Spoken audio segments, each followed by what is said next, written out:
تو اپنے خیال میں غار اور کتبے والوں کو ہماری نشانیوں میں سے کوئی بہت عجیب نشانی سمجھ رہا ہے۔ إذ آوى الفتية إلى الكهف فقالوا ربنا آتنا من لدنك رحمة وهيئ لنا من أمرنا رشدا۔ ان چند نوجوانوں نے جب غار میں پناہ لی تو دعا کی کہ اے ہمارے پروردگار، ہمیں اپنے پاس سے رحمت عطا فرما اور ہمارے کام میں ہمارے لیے راہیابی کو آسان کر دے۔ فضربنا على آذانهم في الكهف سنين عددا۔ بس ہم نے ان کے کانوں پر گنتی کے کئی سال تک اسی غار میں پردے ڈال دیے۔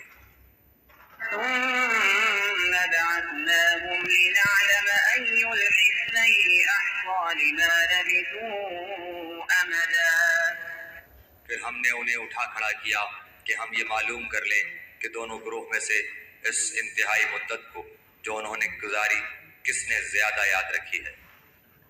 نحن نقص عليك نبأهم بالحق إنهم فتية آمنوا بربهم وزدناهم هدى۔ ہم ان کا صحیح واقعہ تیرے سامنے بیان فرما رہے ہیں۔ یہ چند نوجوان اپنے رب پر ایمان لائے تھے اور ہم نے ان کی ہدایت میں ترقی دی تھی۔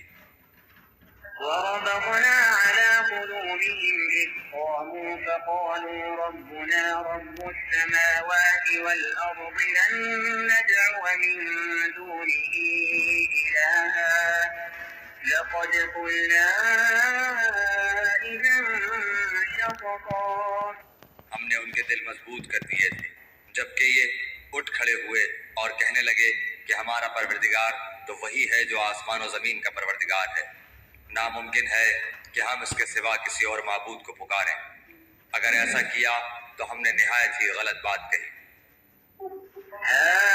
هؤلاء قومنا اتخذوا من دونه آلهة لولا يأتون عليهم بسلطان بين فمن أظلم ممن افترى على الله كذبا۔